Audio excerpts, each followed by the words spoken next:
కబ్జా చేస్తే కఠిన చర్యలు తీసుకుంటామని ముఖ్యమంత్రి చంద్రబాబు హెచ్చరించారు. ఇతరుల భూములను కబ్జా చేయకుండా కొత్త చట్టం తీసుకొచ్చామని చంద్రబాబు తెలిపారు. ఏ నాయకుడు చేయని విధ్వంసాన్ని గత ప్రభుత్వంలో జగన్ చేశారని మండిపడ్డారు సీఎం. ప్రజల భూపత్రాలపై తన బొమ్మను వేసుకున్న వ్యక్తి జగన్ అని ఆగ్రహం వ్యక్తం చేశారు. ల్యాండ్ టైటిలింగ్ యాక్ట్ ను కొత్త చట్టం తీసుకొచ్చారు.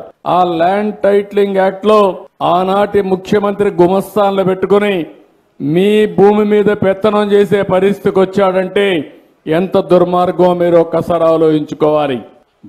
భయంగా బతికారు.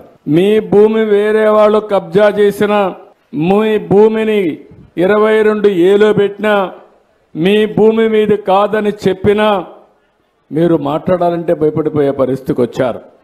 ఈరోజు ఎన్డీఏ ప్రభుత్వం ఇచ్చింది. మీరు స్వేచ్ఛగా ఇక్కడొచ్చి ఎవరు తప్పు చేసినా నేరుగా అడిగే అధికారం మీకు ఇచ్చింది ఎన్డీఏ ప్రభుత్వం అని చెప్పి కూడా నేను మీకు తెలియజేస్తున్న ప్రభుత్వం.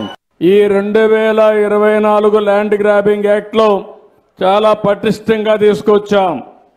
ఎవరైనా సరే వేరే వాళ్ళ భూములు కొట్టేస్తే కబ్జా చేస్తే అలాంటి వారిపైన చాలా కఠినంగా ఉంటాం.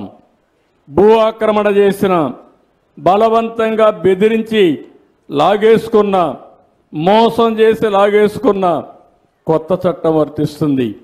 6 సంవత్సరాల నుంచి 17 సంవత్సరాల వరకు జైల్లో పెట్టి అధికారం ఇచ్చాం.